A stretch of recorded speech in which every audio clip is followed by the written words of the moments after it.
Join me as I highlight small businesses in the craft industry with interviews on-site at distilleries, breweries, and more. This podcast is all about getting to know the people behind the craft, celebrating their hard work, and of course, having a few samples along the way. Welcome to Crafted Conversations.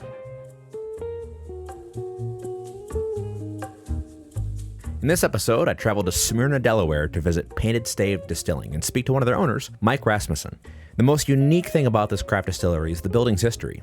It was originally opened as the Smyrna Theatre back in 1948, and Painted Stave has maintained much of the original aspects of the theater inside. Much of the paint on the walls and ceilings, all the ornate decorations, it's really cool. In fact, the still sits right where you would be sitting in front of the screen of the movie theater. It's super neat. And I look forward to coming back to this when we do video episodes to really showcase their beautiful historic space. If you enjoyed this episode and others we've done, I'd appreciate it if you followed us on social media. Also, be sure to follow us on your preferred podcast platform and leave a rating and review. We currently stream on Spotify, Apple Podcasts, iHeartRadio, YouTube, and others. And soon we'll be doing full video format, so stay tuned. Let's get to the episode. Cheers.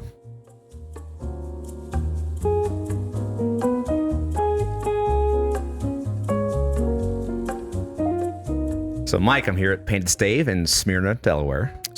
Smyrna. Yeah. Is it Smyrna, Tennessee, and Smyrna, Delaware? I think that depends on, it's an accent thing. Okay.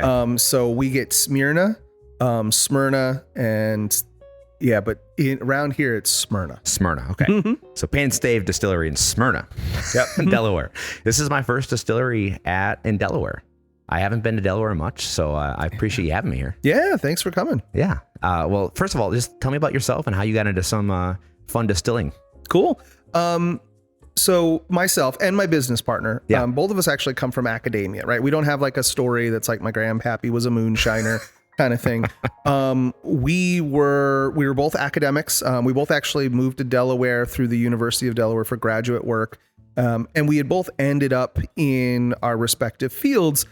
He as a research scientist, myself as a public policy analyst, and both loved what we did, but also really appreciated cocktails, really appreciated whiskey.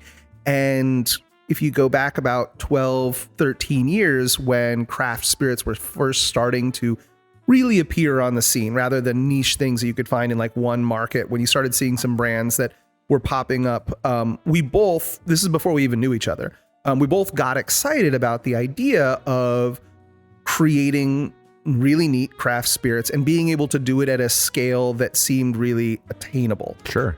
So folks like Catoctin Creek out in Virginia, right? One of the very first places that I ever went to visit, people like House Spirits or St. George's, and these places there weren't a lot of folks around that time, but they were all a lot of open doors, and got to travel, got to see what it really, really looked like.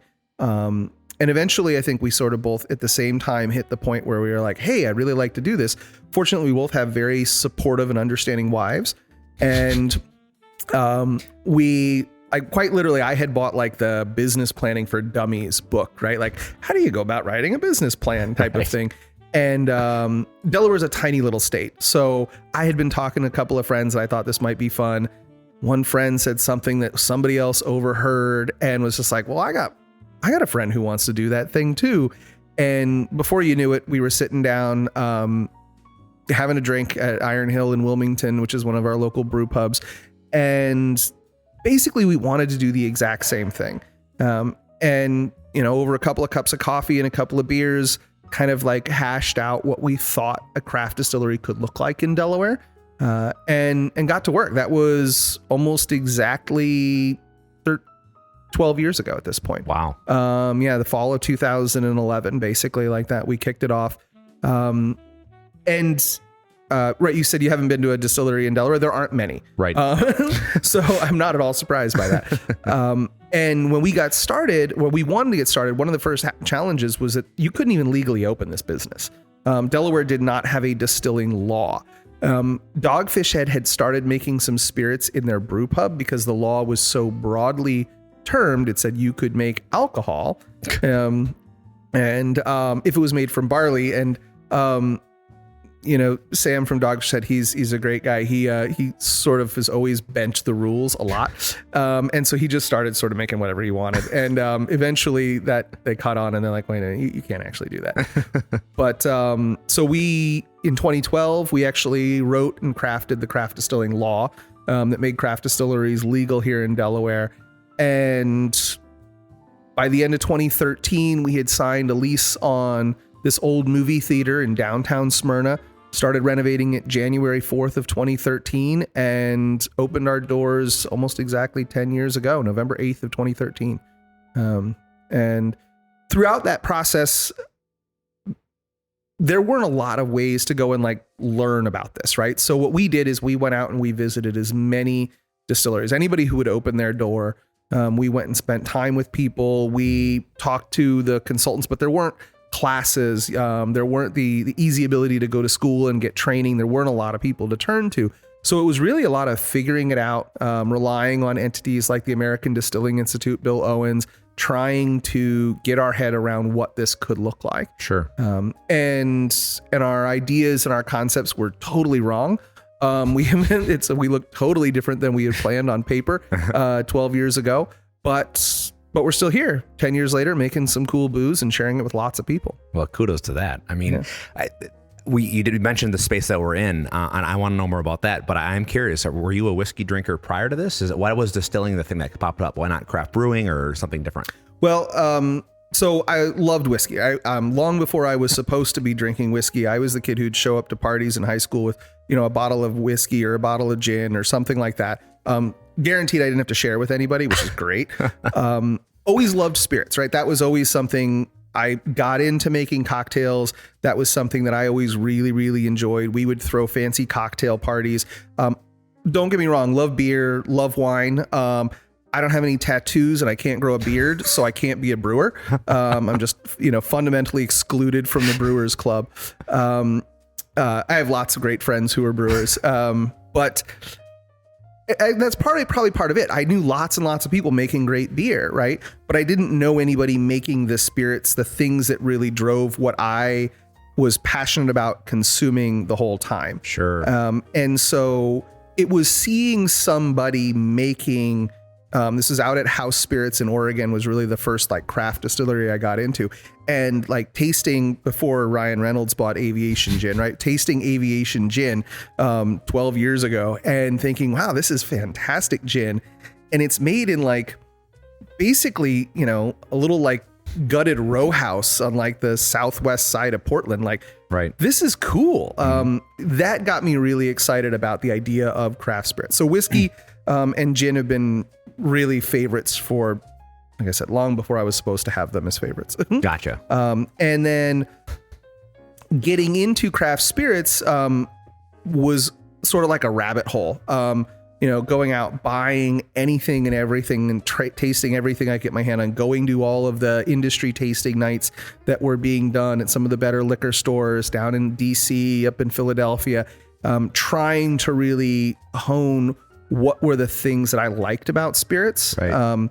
And we spent a couple of years, I'd say we still do it, but we spent a long time really trying to get a broad and deep understanding of the spirits world.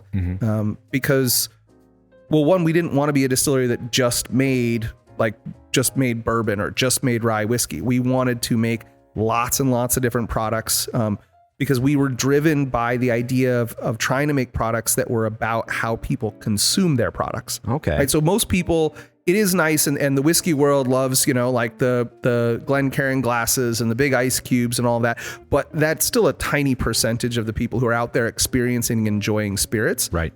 So for us, we really came at this from the side of how do we create a breadth of things that we can introduce and really bring a lot of different people along to. If you like vodka and lemon drops are the only cocktail that you drink, that's cool. I can do that for you. Right. And we've got people who started there who now are like, they want their egg white whiskey sours, and they've got all sorts of cool things that they enjoy. That's not where they started. Sure. And if we only made one product, then we would have sort of limited ourselves in all the different people we can reach. Yeah, I love that. And I think that's something you said about the craft industry and the community around it is that it's much more open to people who aren't just the whiskey snobs of the world. I mean, obviously, I love my whiskey. Yeah, me too. And I can be a snob sometimes. But you have that extra layer of community engagement that I think is so cool. And you just said your purpose is to, craft something that's for anyone. Yeah. If you've only had Jack Daniels and it's all you know about whiskey and you only know Jack and Coke, well, let's try something here and this is what this is. And then 10 years down the road, they're a New York sour guy. Yeah. I love that. Yeah, for sure. Yeah. Yeah, that's another one, actually. The New York sour people. It's amazing how many people come around to that drink and they just think, oh my God, this is fantastic. I'm like, yeah, man. There's a lot of fun to be had in every side of this business. So we are not the craft distillery that is like in the industrial park and sort of makes all of our booze with the intent of selling it through wholesalers. We engage a lot of people. Most of our customers are people who come here to the distillery. When we first opened, it was every weekend, lots of tours and tastings. And as we've evolved, it's become much more about a curated cocktail program, a lot of different events that engage people in both cocktails and spirits and food, and trying to create those experiences that people really get excited about. Sure. I think it's helped us. It's helped us grow and survive as the industry landscape has changed.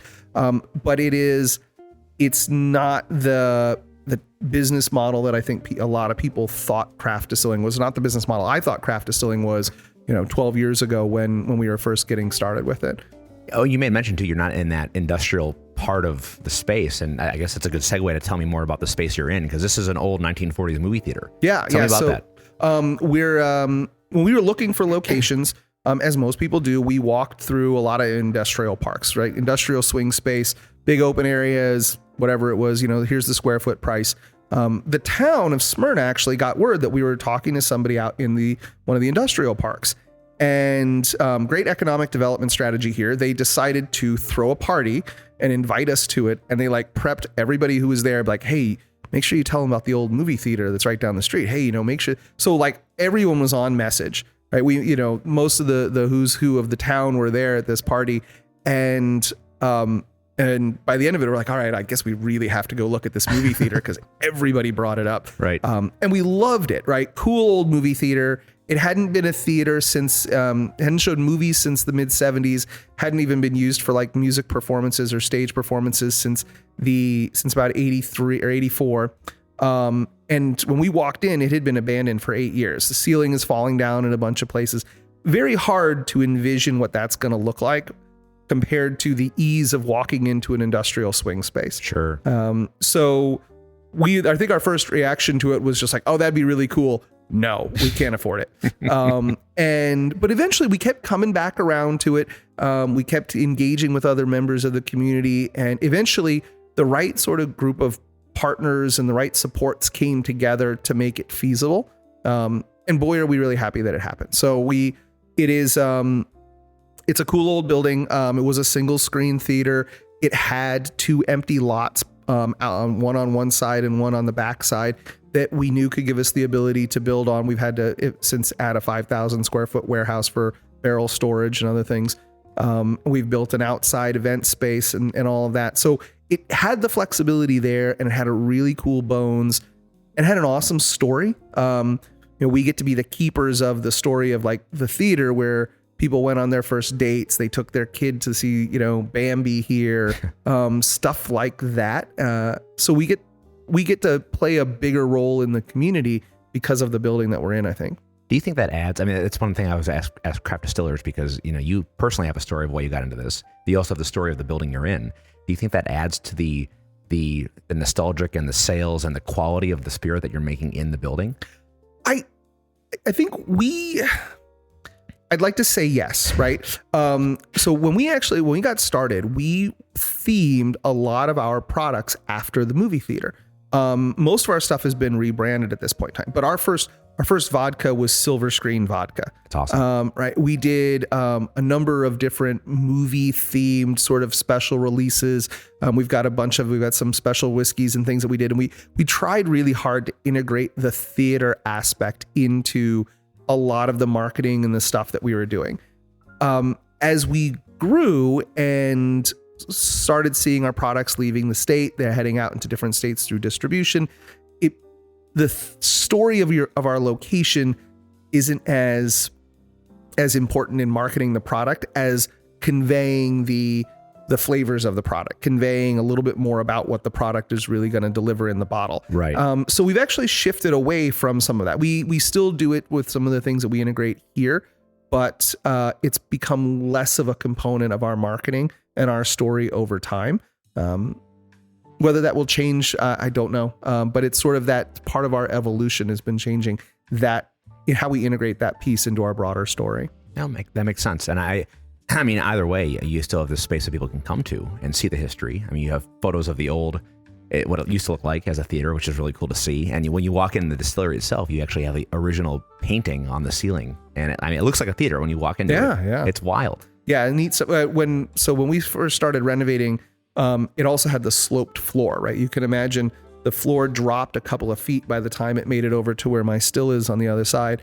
That's one of the scariest things. We're just like, I'm going to have heavy barrels of precious liquid. Like, I don't need a floor that anything can roll down on accidentally. So engineers look at that, and I saw it was this huge hurdle. The engineers are just like, just fill it in with crush and run, tamp it down, pour some concrete on top. No big deal. I'm like, sounds like a big deal to me. Like, nah, don't worry about that.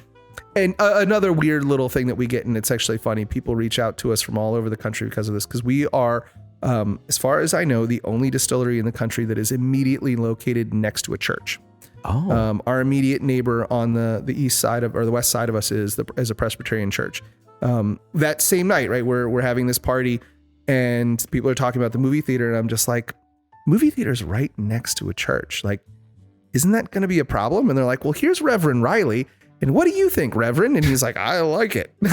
he's like, yeah, no, it's great. I'm a Scotch drinker, and Presbyterians, we drink, so we're cool.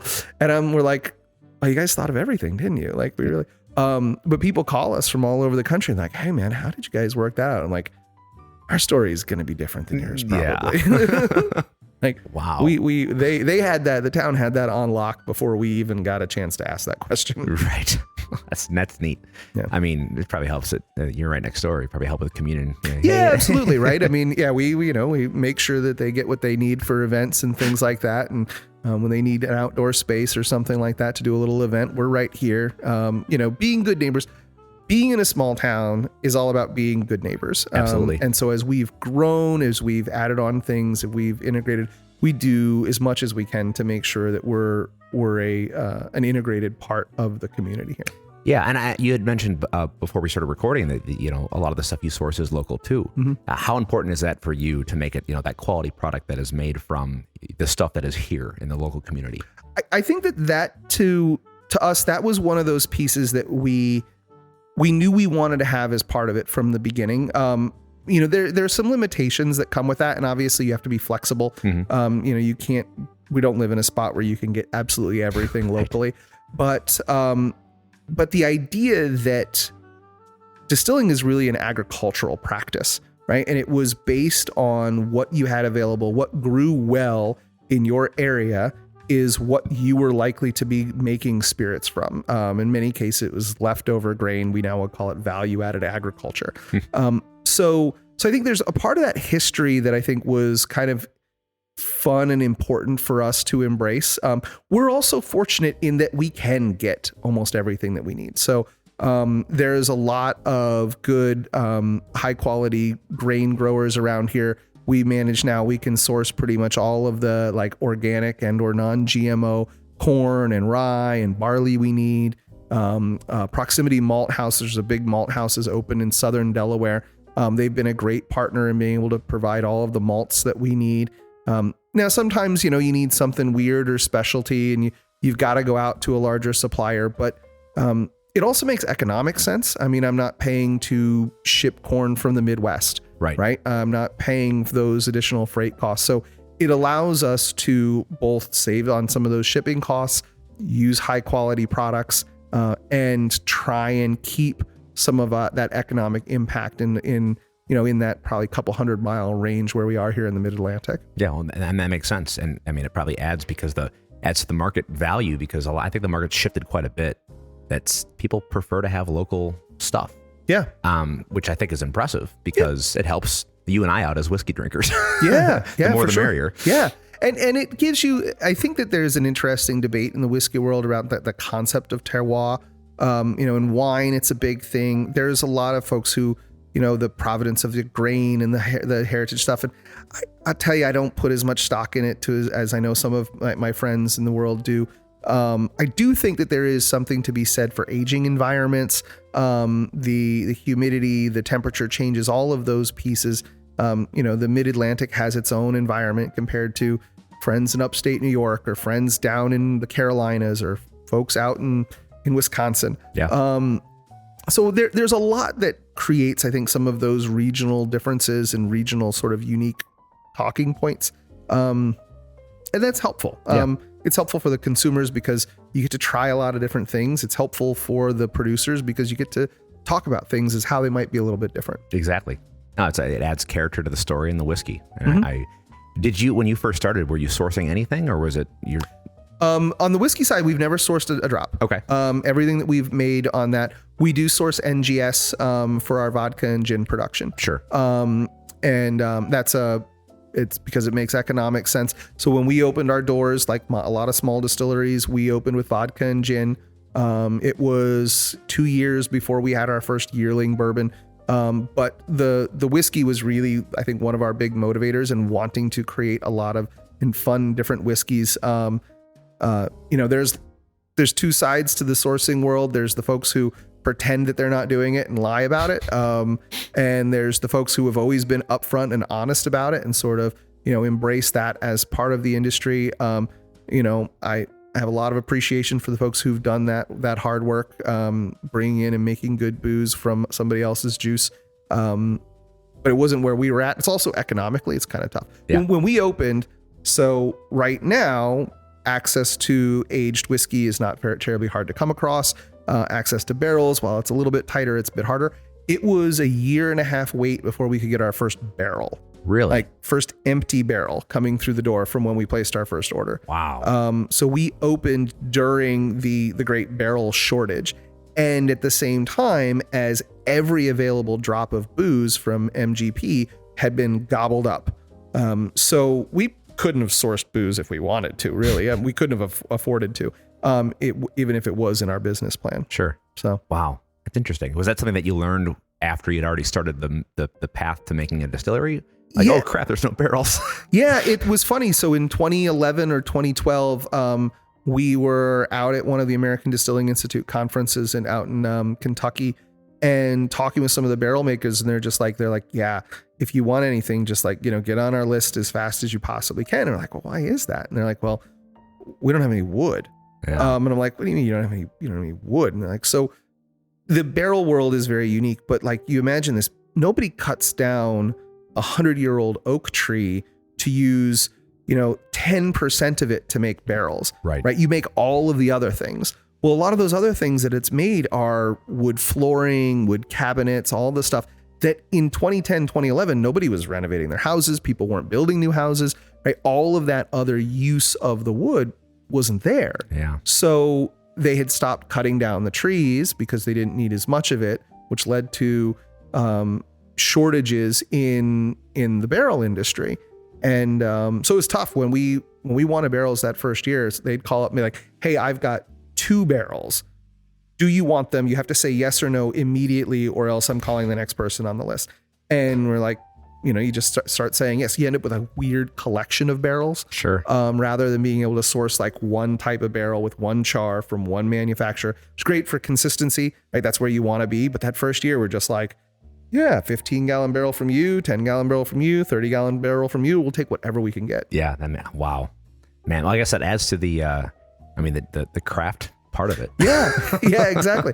And the idea of being flexible. I mean, we're a small business, right? Small businesses, you have lots and lots of different challenges. And if you're too rigid, I think that you're going to have a lot of problems. Oh, yeah, no kidding. Well, before we talk about the actual product, I'm curious about the name, Painted Stave. Mm-hmm. Where does that come from? So in doing all of my research around spirits, I also tried to delve in and become a bit of like the Delaware historian around distilled spirits. I actually give talks at like the local Chautauquas and like through the Historic and Cultural Affairs Division from the state. That's cool.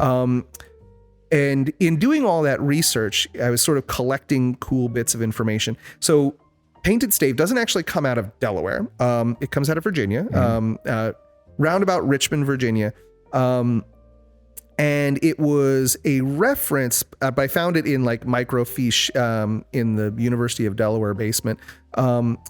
They were talking about when Delaware was going dry. So this is in, I believe it was 1917 when Newcastle County and the whole state of Delaware was going dry. And there was a piece about folks who had been using illegal marketing, or basically had been marketing alcohol illegally, and things that they needed to keep an eye out for. Sure. And there was this reference to somebody painting a stave on a barrel in Virginia, and they would position the barrels so that if you could see the one painted stave, it meant that they had alcohol for sale. Oh. And if you couldn't, right, they just turned the barrel around pretty easily, that it meant that they were out.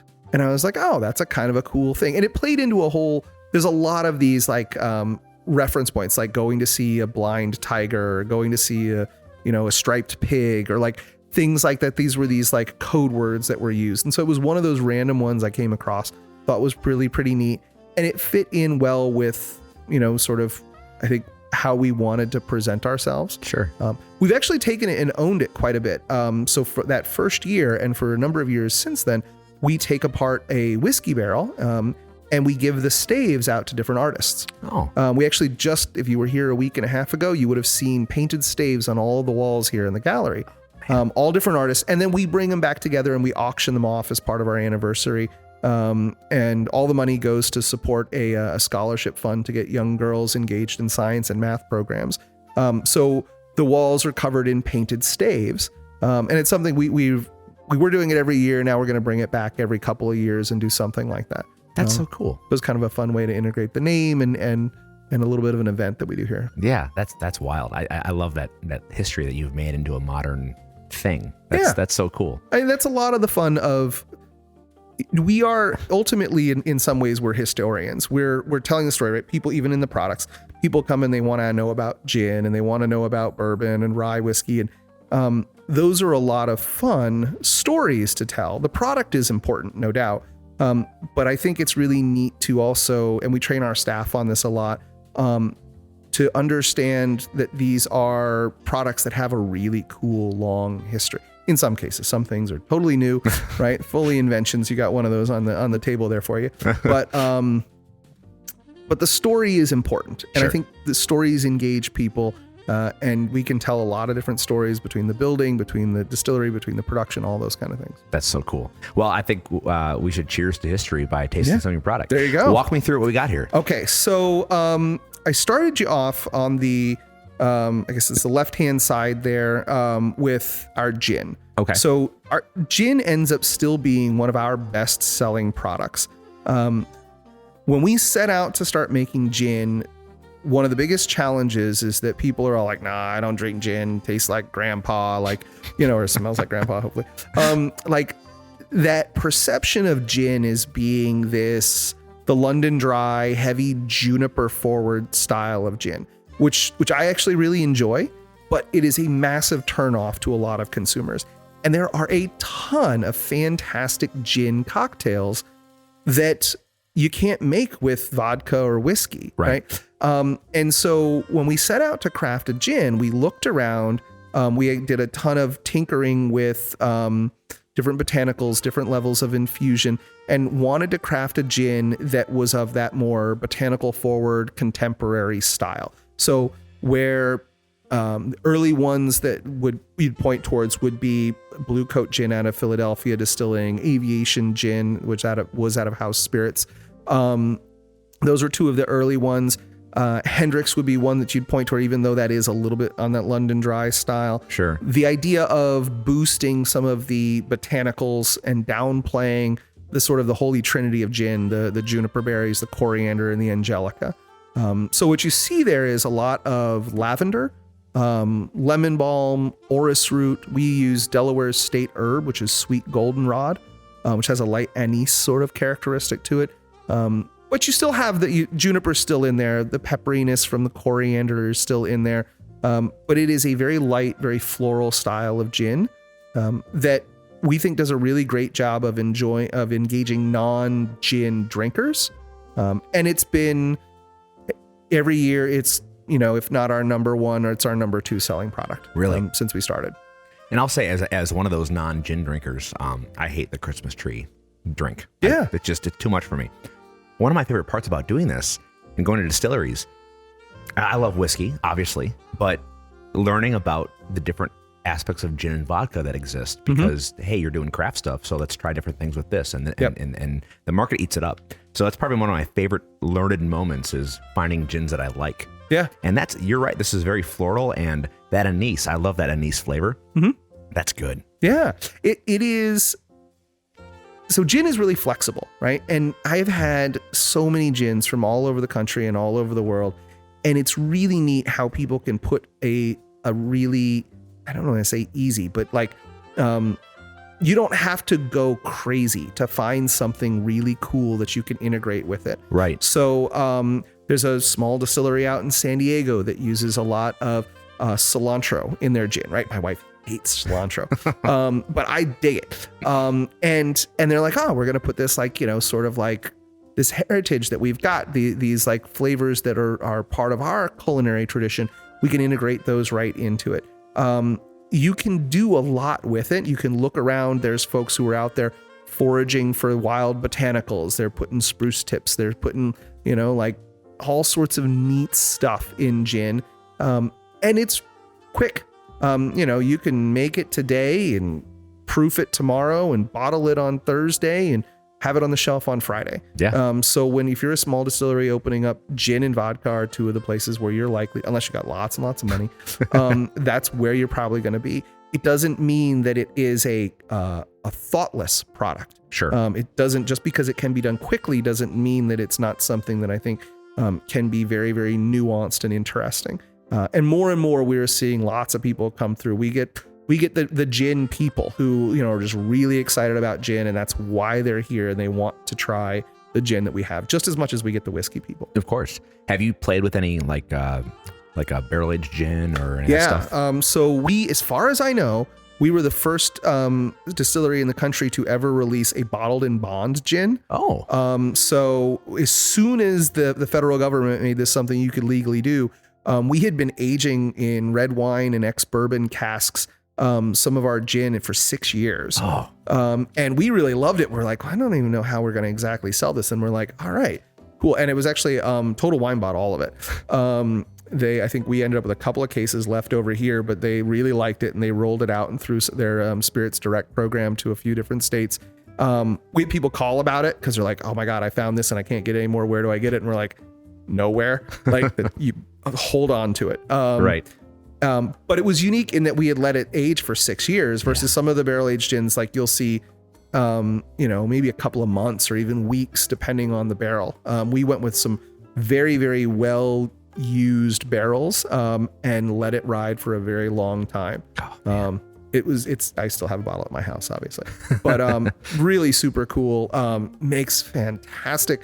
Like it carves out this spot between a Boulevardier and a Negroni. Oh. Like it sort of combines both of those flavors into a really, really neat cocktail. Good Lord. I love it. So that sounds fantastic. Yeah, it's pretty good. Do that again. I don't have any more of it. So I pour some for you, but it's all gone. Well, man. Yeah. But that gin is very fantastic. That's a lot of citrus and lemon on that. That's very good. Yeah. Yeah. And that's lemon balm. So we don't use any citrus peels or anything like that. We have a little farm not far up the street from here that grows all the stuff that we can grow locally fairly easily. So the lemon balm and the orris root and those other things, they grow all of that stuff for us. Very cool. So it's pretty cool. What's next? So next one on there is going to be our bourbon. Okay. So we do, and this comes from drinking a lot, sampling a lot. Call it that. When we set out to make a bourbon, we tried to identify the characteristics that we thought were really important to us. Both my business partner Ron and I, we both gravitated towards high rye bourbons, so we knew that's where we wanted to be, versus the wheated bourbon or the more balanced sort of like Kentucky style bourbon. So the mash bill on that's going to be 66% corn, 26% rye, 8% malted barley. Okay. We both really enjoyed the heavier oak characteristics that we got from higher char barrels. So what you've got there is coming out of 30-gallon barrels at the moment, number 4 char. And that is a bottled in bond expression. So it's at 100 proof. We're harvesting our bottled in bond barrels at around 4.5 to almost 5 years is where those are coming out at this point. Okay. So bourbon for us was, I mentioned the whole idea of crafting spirits for how people are going to drink them. I really like the robust flavors, the heavier oaky flavors, the spicier characteristics. And when we sat down and thought about how people are likely to drink bourbon, we're like, okay, it's going to end up in a lot of old fashions. It's going to end up in Manhattans. It's going to end up in whiskey sours. It's going to end up in this breadth of cocktail. How do we craft a whiskey that stands up there? And that's why we went towards those more robust, deeper flavors than trying to go with the wheated bourbon, the softer, sweeter, more nuanced sort of like flavors along that line. So it's a conscious choice thinking about where we were going to end up. Yeah. We recently released our 10th anniversary bourbon, same mash bill, right? But we selected a few barrels that had trended towards the sweeter characteristics, the sweeter sides, and we released our 10-year anniversary bourbon with a little bit of a different twist on it versus the concept for the bottled in bond is really trying to have some of those more robust flavors be what's driving that spirit. Right. Yeah, I mean, that's a perfect explanation of it because it has that nice rigid backbone for a cocktail. Yeah. And that spices. I love a high rye bourbon too. So I like that a lot. Yeah, it's fun that there's been a lot more high rye bourbons and things have come on the market in the last 10, 12 years. Sure. You start to see a lot more flexibility, even from the really big producers, a lot more sort of cool releases and things like that are coming out. 12 years ago, Basil Hayden's was pretty much like the high rye bourbons you could find. There was like a Michner's here, and some of the expressions from Four Roses could check those boxes, but it wasn't a big thing. At the same time, you start to see that revival of rye whiskey, right? Which is it's going to be the third spirit there, and trying to figure out like how you integrate that. How you have those flavors, how you differentiate it enough without trying to be, the really soft wheated bourbon. I'm not going to Weller or Maker's Mark. I enjoy those bourbons by all means, but that's not like where we were going to for it. And now you see so much variety even from the large producers. I think that's pretty cool. Yeah, absolutely. And that bourbon, it's got that fine line of it's not too complex so you don't know where it is, but it's got that a nice enough a flavor that I could still drink that neat. Yeah, for sure. Right. So. Yeah. I was drinking plenty of it neat this weekend. So the goal is to make something that's going to have be able to touch on a breadth of people. Sure. Right. Something that can be used and stand up nicely in cocktails, doesn't disappear immediately as soon as you try and work it into a cocktail.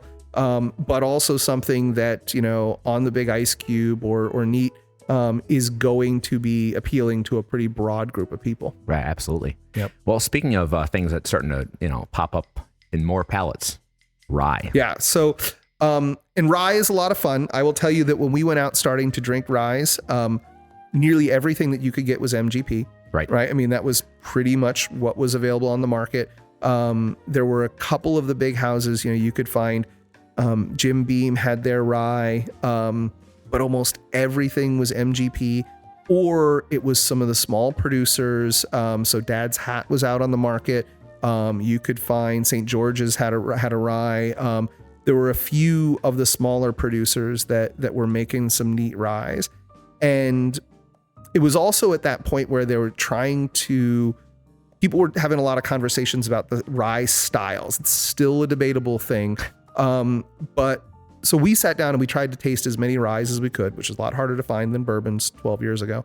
Now there's so many. Right. But sort of heading towards that idea, when you start tasting all of these, and you see the huge differences between the Pennsylvania style, like that's 95% or 100% rye, with that really, really dry, like almost like sucking the moisture out of your mouth kind of taste, and the spiciness from it, to what I would call the Kentucky styles of rye, which are like 51% rye, 49% corn. Right. Like they meet the definition, and that is it. Mm-hmm.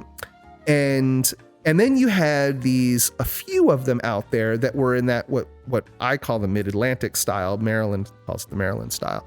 Though it was made throughout this whole area. It was not just Maryland. Let's be abundantly clear.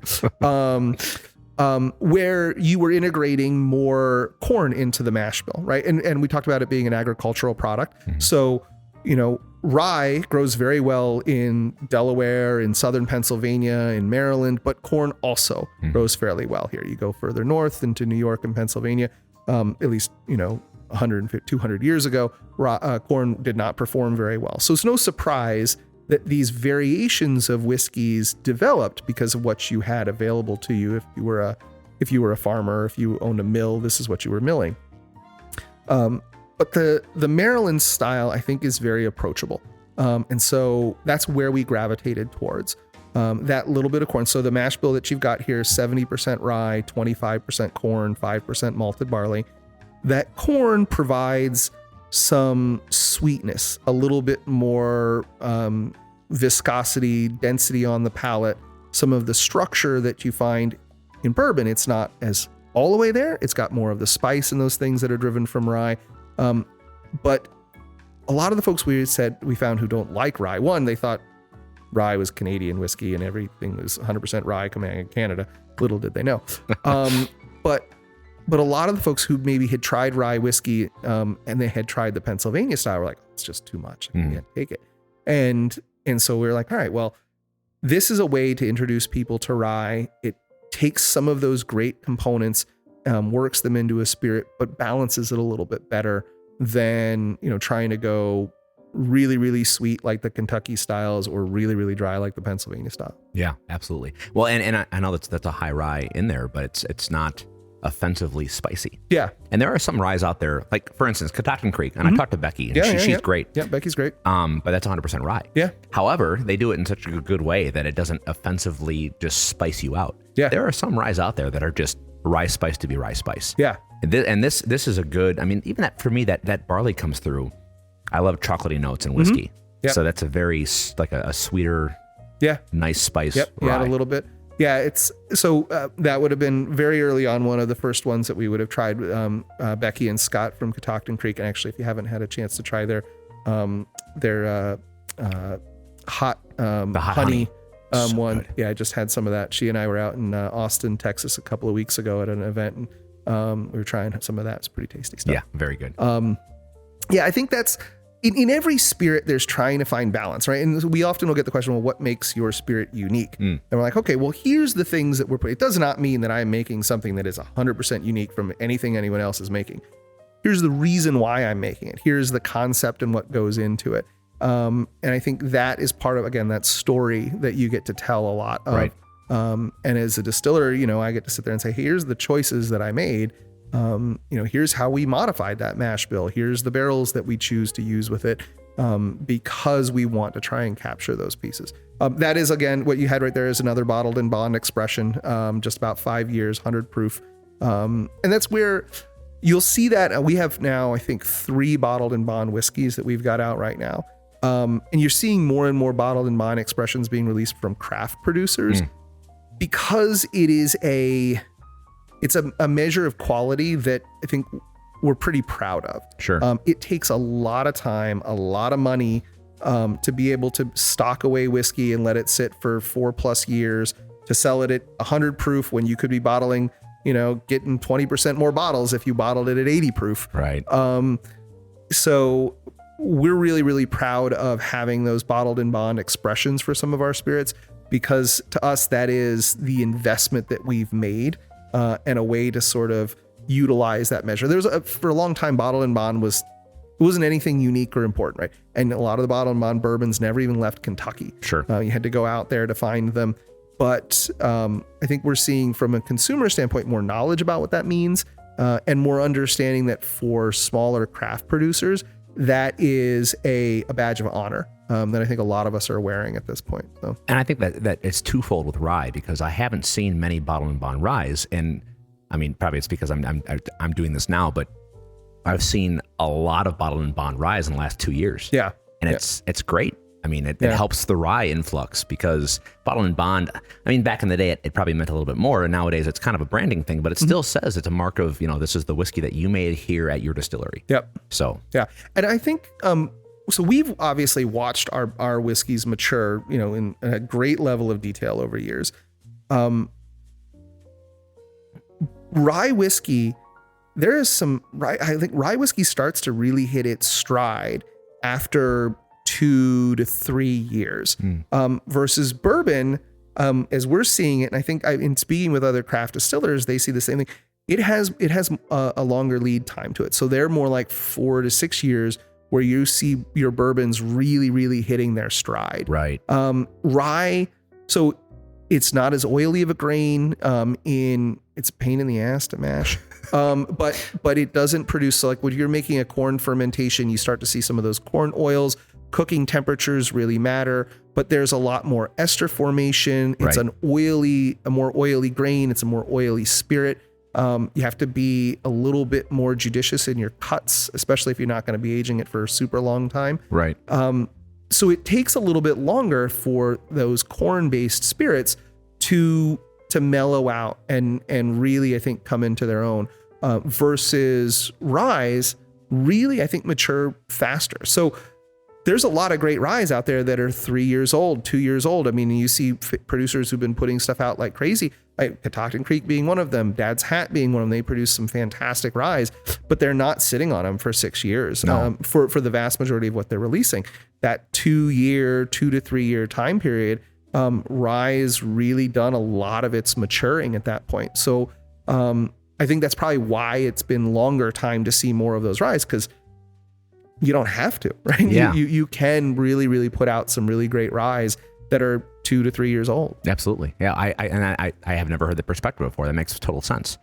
All right, what's next? So the third whiskey that you've got there is a fun one. So there's a story behind it, which is when we got started, a friend of ours owned a small homebrew store, in his basement, and he made kits. Now, he got a job, got married, wanted to have a family eventually. So he sort of they stopped doing this business. They went off to, get jobs that actually paid the bills. And so he showed up here one day with the back of his car filled full of 10-pound bags of malted barley that were leftovers. In the end, he had 38 different 10-pound bags, all different varieties of malted barley, from, just different base malts all the way up through roasted malts, chocolate malts, acidiated malts, all these things. And he's just here. I'm oh, okay, this is cool. What do we do with this? And so what we decided, instead of being oh, we'll add 5 pounds to this batch or 10 pounds, like you would if you were a home brewer. Right. We're just no, let's just take this. And I think we had a couple 100 pounds of 3 other malts, 2 bags each of 3 other malts from a malt house up in Pennsylvania, Deer Creek Malt House. And we're we've got 42 different types of malted barley. Let's just throw it all in one batch. Oh, wow. Right. And not knowing what would happen, and we made it, and it tasted really cool. We put it into a barrel. We let it age. Eventually we pulled it out. We opened it. We proofed it and bottled it. We sent it out to the world as 42 malt, right? We did a whole Hitchhiker's Guide to the Galaxy themed release party and everything for it. And people loved it. And it sold out really, really fast. And we're shit, we could never make that again. Right. There's no way we're going to manage to get all of that. But I had the list of all of the different malts. And right around that same time, Proximity Malt House down in Laurel, Delaware had just opened. And so I took it down there and I sat down with Matt, who's the head of operations at the time down there. And I was how do we take this, all these random things, and turn it into something that I can actually make? Yeah. And so, with the guys, we're okay, well, we can group all these malts together, and that's sort of like this. So we can group this, and we came up with some proportions. In the end, I think we ended up with 8 different malts of theirs. We put together a new recipe, brought it back, and started making it very, very similar. I have actually tasted it compared to the original one. I prefer this one to it. So we call this one proximity malt. It is an approximation of the original 42 malt, and it is made with all malts from Proximity Malt House. Wow. A little bit lower. This one's going to come in at 92 proof. Lot of roasted and chocolate malts. So you get a lot of this like black coffee, dark chocolate. Really, really cool. It tastes like a chocolate stout, like in the fermenter. Lot of fun. Yeah, that is a lot of fun. Yeah. It's like by far the most expensive thing that I make. It's ridiculously expensive. So we only sell it in like little bottles. Sure. But a lot of really cool stuff. And so that is our first real foray into the American single malt whiskey category. We've done a few like small releases from it, but we're producing, I think we're doing like 2 barrels of this a year, basically. And so it's going to be a consistent special release for us, or actually, sorry, 1 barrel a year. Yeah. So we're going to be putting that out probably 1 barrel a year kind of a thing. Wow. Yeah, but pretty cool. A lot of fun. We've done some old fashions with it where you just sort of go deep on like the chocolate notes and things, using like some chocolate bitters and things like that. You really pull out some cool flavors, but it's a fun whiskey, and it's neat to have that be part of that American single malt whiskey evolution, part of that sort of creation of this, people think single malt and they think Irish, they think Scotch, they think some of those typical flavors. And we're like, no, this is American. Like, we're going to go all the freaking way in the other direction. We're going to like bombard you with maltiness. Yes. I love a very malty whiskey. I love that a lot. That's cool. That's dangerous. Yeah, that one's a very, very tasty one. That's the one. They come in little bottles, so I end up drinking more bottles of that because they're half size, so it doesn't count all the way. But it's a really fun product. I think that is, bourbon and rye are the things that you're going to find in most of our stuff. You're going to find those in distribution. You're going to find those in a lot of worked into our cocktail program. But life would be really boring if we were only ever making, 2 whiskeys. Right. So I think at the moment I poured samples of 3 for you, but I think I've got 5 or 6 different whiskeys that we've got out in some different variation at the moment.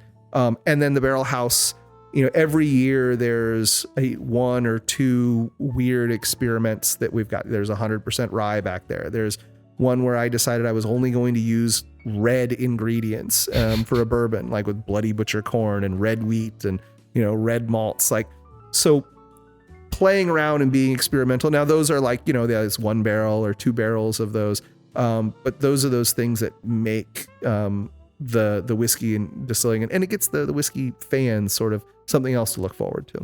Well, and I mean, you kind of beat me to it, because that's one of my questions I love to ask distillers, especially craft distillers, because you have that freedom to just play. You can wake up one morning and say, what if I put this and that? Yeah. And we still have to pay for it. So. But that's fun to hear. I mean, is that probably your favorite part of the job, is that you can kind of just adventure into the unknown and make stuff? Yeah. So I would say it's a double-edged sword, because in the end, right, I still have to make something that someone else other than me is going to drink.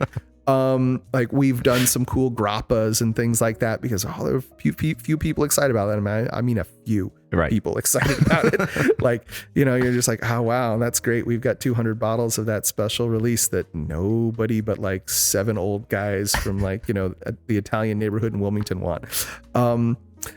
So there's an economics to it, but we also, if you're a big, huge distiller, right, you're like, oh, I have to be able to sell 1 million bottles of this, or it's not even worth me making it. Right.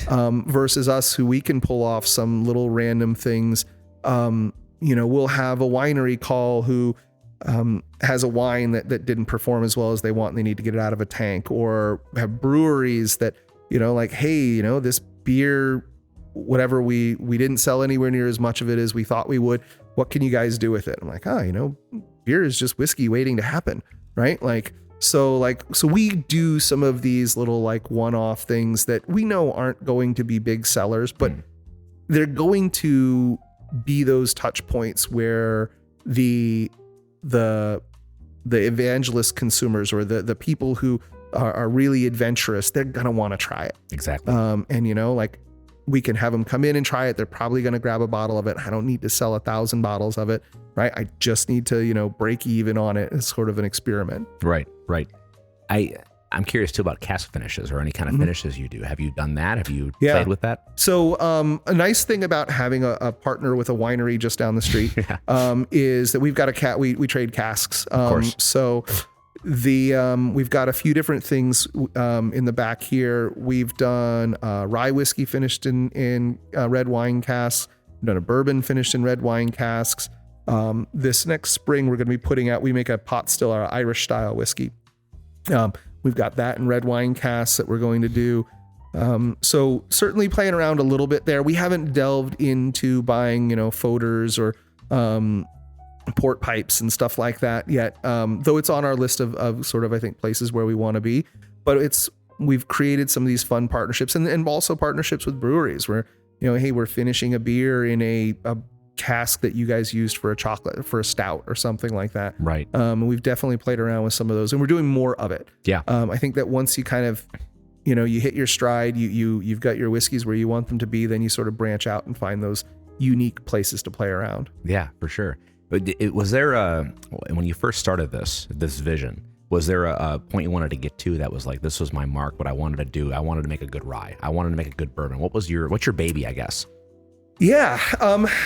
I think it's that spot where you go and you open up the liquor cabinet and you look and you're grabbing your bottle like before you're grabbing something else. Sure. Right. And for gin, that's an easy one because I really like our gin, but it's taken a while for our whiskeys to get to a point where it is the thing where I'm like, yeah, that's really what I'm looking forward to. And my whiskey collection is extensive, as you would imagine, but that is this measure to me of like the things that I'm like, I'm not even thinking twice about it. I know that this is what I'm making and I know this is what I'm grabbing. That is a point of success. I really, really liked rye whiskey. This is true for my business partner, Ron. So I think the rye whiskey has been the thing that we have probably been the proudest of. Sure. In that it has been, it really came into its own how we wanted it to. It seems to have matched up to as much of where we wanted it to be. It's still the little brother to bourbon when it comes to sales. But I think that's probably that piece. And then, we get to try these things, when you're pulling out cask strength rye whiskey at 125 proof and just sitting there enjoying it all afternoon and being like, this stuff's fantastic. That's really, it makes you proud. Yeah. So, have you done any barrel proof or cask strength stuff? We've done a couple of them. Yeah. So we did a cask strength rye release. And we did one of our special releases. We did it as a cask strength. And so what we see here for our environment, every environment is a little bit different. We typically see a climb. If we are barreling at around 120, we are typically harvesting around 125 to 127 proof. We did one, we barreled at 120. We harvested, this is for one of these specialties, harvested 133. Wow. And it's another place where we've done more of them. We've also done some cask strength releases for like barrel clubs, right? Things like that, where they're buying an entire barrel or something like that. We have not had a standard cask strength release yet, though. Gotcha. Probably coming at some point. Awesome. Yeah. Well, I'll stay tuned for that. Yeah. I'm a cask strength nerd because it's nice. Cask strength gives you a great spot, right? You can enjoy it neat and it's hot and like you get used to that and you really like it. It gives you plenty of flexibility to play around with ice or other things like that if you care to. But it's a niche audience, right? You pour in 133 proof whiskey for people as a sample and like you can tell when they're not ready for that. Like, it's kind of fun to watch. Oh my God, it's burning. And that just made me think, have you ever sold any new make? Have you ever thought about doing that as? We did. When we first opened, we had a new make corn whiskey that we did. Okay. And it was to fill a gap. Sure. As soon as we had aged whiskey, the sales of that dropped off. We knew that was what was going to happen. We don't have moonshine sort of like thing that's never where we wanted to be. Sure. So for us, it was something we were going to put out at the beginning, but we knew it was going to fall away. So we did a corn whiskey. Now we still do a corn whiskey, but the corn whiskey that we do uses a lot of applewood and mesquite wood smoked malt. So 20% of the mash bill is smoked malts. And we age it in our used bourbon barrels for 5 years. Oh, wow. So it's corn whiskey. Yeah. By definition, but it is not the moonshine corn whiskey that we had out, 10 years ago or 9 years ago. Gotcha. Okay, Yeah. cool. Well, so shifting from whiskey, I know we have one more sample. I know Yes. this is kind of a weird one. Yeah, so this is a weird one.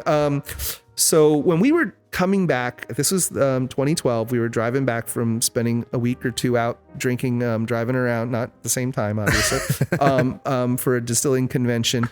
And one of the fun things about these conventions, they can't really do it anymore, but they used to have these massive tasting events. Just picture hundreds and hundreds of bottles of liquor covering tables and you get a glass. Just go try whatever you want to. Quite entertaining results, as you would expect. But but people would bring really weird stuff. So there's all these like random, like sometimes unlabeled bottles or jars and stuff. And you're chasing all this and so we tried some very strange stuff that was sort of like, there was one that was a smoked salmon vodka. There's like the milk vodka out of Vermont and all these things. And we're just like, okay, well, you're sort of grabbing onto what's the unique thing about your place. I'm like, so what's the most Delaware thing that we could possibly make? And we settled on the idea that it would be scrapple flavored vodka. And Delaware produces a lot of scrapple. There's plenty of debate about who has ownership of it, but a lot of it comes out of Delaware. And I don't know whether you've had much scrapple in your time. I've had scrapple, but for the people in the Midwest where I'm from, explain scrapple. So scrapple it's a breakfast meat, sort of like sausage. It's made using all the other pork parts, as well as a lot of corn, so cornmeal, but it gets a lot of the same spices. So you're going to find a lot of sage, black pepper, onion, like those sort of things that are used. Apples is a big thing used in making scrapple. It's part of the like Mennonite, Pennsylvania, Dutch like community. And so it's pretty here in the mid-Atlantic area in Pennsylvania, Maryland, Delaware, Northern Virginia, scrapple is a really pretty common breakfast meat. So scrapple and egg sandwiches, you're going to find at most of the places around here, right next to the sausage egg and bacon egg and, ham and egg. But it's weird. It looks weird. It looks like a gray loaf. Like if you left Spam sitting out too long, like it's no longer pink. It's like this is this gray loaf. And it's not for everybody. Right. But the idea was, so we hit on this. We're just like, oh, that would be really funny. Scrapple flavored vodka. Yeah. No one's going to ever buy that. And, but we had a great time making a joke out of it. We like sort of drop it in conversation when people ask what it is that we're going to make. Oh, we're going to do gin. We're going to do bourbon. We're going to do vodka. We're going to do scrapple vodka. We're going to do rye. And they're like, hold on, wait a minute, go back. And enough people had sort of hit on this idea of like, oh, that sounds really, really weird and cool, that we decided one day, we were running, I can't remember what we were making in the big still, but we were like, well, let's just throw all this stuff in the little test still and see what happens, right? So looked up like, how do you make scrapple? I'm like, okay, well, you take all these things and you throw them in there. We're like, okay, cool. We'll put some neutral spirit in there, go to the store, buy all this stuff and grab a couple pounds of scrapple too. We'll throw that right in there. And it's a pork product, so this is not vegan or kosher. And what came out was actually pretty tasty. And so, we bring it out to the tasting bar and we pour samples for people like, hey, look, we tried this thing. What do you think of this? And like, people are like, wow, this is actually pretty good. And we're like, okay, we need to find some different people. Something's wrong with these people. Let's find some other folks. And so we ended up doing a bunch of different, like small experimental batches, like playing with this idea. And we rolled out what we call Off the Hoof, which is a scrapple flavored vodka. So it's a savory vodka. People think flavored vodka and they think, fruity or candy flavors, berries and stuff like that. Right. This is very savory. Sage and black pepper, and then you've got this underlying meatiness. That's just this kind of unique feature to it. Yeah. You just saw my face, but that's surprisingly different than I thought. And I actually don't mind this at all. Yeah. Yeah. So that's it. I don't mind it is the ringing endorsement we often get when we pour this stuff at festivals and all this. So it is, people expect it to be some kind of offensive or something like that. It is not. It's a savory vodka. Yeah. The flavors sort of go into, it does really well in cocktails like Bloody Marys is where most of it goes. Mm-hmm. Dirty martinis it does really well in. We make a cocktail here called a Scrapple Driver that uses apple cider and maple syrup as a sweetener for it. People love it. Yeah. It's a unique kind of weird spirit. We get calls from all over the world for that one. Really? People who there's a guy who did a movie about Scrapple. He came to sort of videotape this. There's a book about Scrapple and we ended up in there. So it's a unique thing. But quite literally, you thought we were we're going to make this once. Right? Yeah. There's going to be one batch of this. So come get it, because it's probably never going to get made again. And 10 years later, we're still making it. Wow. So, yeah. That's but just sort of a unique, kind of funny thing. Yeah, it's a thing that, it became it was a novelty at first. Yeah. And now it's it's actually a good seller. That's wild. Yeah. I think Playboy had it, and they it's one of the strangest spirits in the country, a few years, a number of years ago. It's just something kind of unique, and it grabs people. It's one of those things that gets people at festivals. Right. So, it's, in order to sell it into the Bloody Mary bars, it's in a lower cost bottle. It's lower margin item for us, but it's sort of, it's not a loss leader. We're a small business. You can't have loss leaders. Those don't exist. But it's definitely one of those things that you have to sort of grab a little attention. Yeah. So yeah, I'm my brain's still a little confused because that is good. I like that. Yeah. That's wow. Well, good job. Yeah, there you go. Thank you. It's one of the ones of the products that we've done. The amount of R&D that went into that one was really quite impressive. It is also, if you were to walk in on a day that we're making it, you're like, wow, it smells so interesting and cool in here. And then when you go to clean the still after that, because when we're doing a batch of it, we're legit putting 40 pounds of Scrapple right into the still. Wow. Right? It's one of these ones where I'm always amazed that we got the federal government approval for it. Yeah. Because you have to list all of your ingredients. And we're like, all right, Scrapple. Thinking just there's no way on earth they're going to let that fly. But they did, right? Just like they let smoked salmon vodka and like the guys in Vermont who are making something with the beaver, whatever, glands in it. And there's some strange stuff out there. Oh yeah, I've seen some, but yeah, that's interesting. People also think that it's going to taste like the bacon flavored vodka, right? Which I will tell you is both vegan and kosher. So there's no bacon's never been near that. Just a fake flavor. Yeah, it's just that liquid smoke flavor. Right. And it obviously doesn't taste like liquid smoke. So. Yeah, I had assumed, because when I was doing a little bit of research on you and reading your website and seeing what spirits you made, I had assumed that this was just one of those gimmicky, liquid fake flavor, whatever. And I actually really enjoy hearing that it's actually Scrapple. Yeah. In the still. That's amazing. Yeah. Well, kudos to that. Yeah. So those are fun. I mean, that's a little picture of the things. I think right now we may have 11 or 12 different spirits that we've got out. Some of them are experimental things where it's one batch and we use the bar here as a great way to test it. Other things are stuff that are occasional releases that, we're putting out one barrel of it, and then, when it's gone, well, there'll be another one next year or 2 years from now kind of thing. So, that's the fun of getting to play around with a lot of stuff. We can have, 12 different spirits on the shelf. And trying to have something for everybody, right? The people who come in and they're vodka drinkers, that's really what they like, or they're a whiskey drinker. This year we branched out into playing around with some rums. We've started doing, especially since the pandemic, we started playing around doing a lot more liqueurs. And so we have a whole line of liqueurs that we release in the fall. They're challenging. They're way harder to make than anything else. Because if you want to use real ingredients, it's hard. Right. If you want to use extracts and like flavorings and stuff like that, you can make any flavored thing super easy. You know, you buy this stuff by a gallon, dump it in there, and you're good to go. But you know, like we have a ginger apple liqueur that's out, right, which takes peeling and juicing 10 pounds of ginger.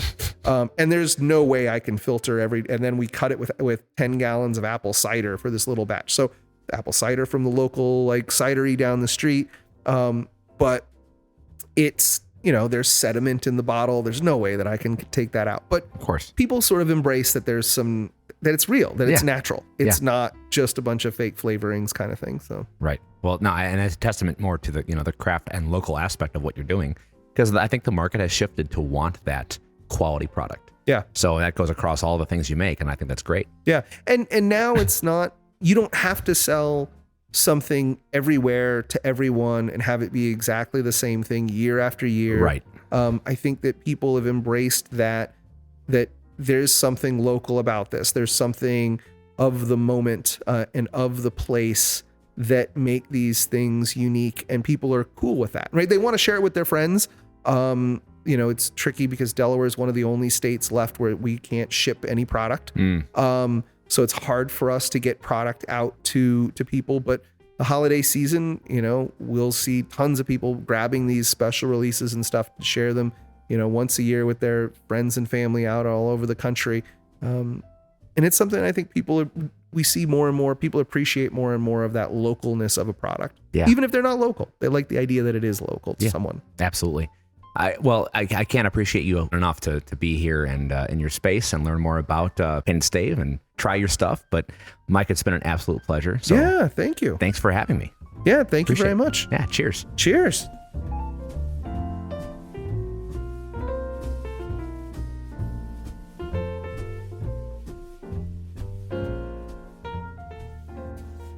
Thanks for listening. If you enjoyed this episode, I'd appreciate it if you left us a review on Apple Podcasts or Spotify.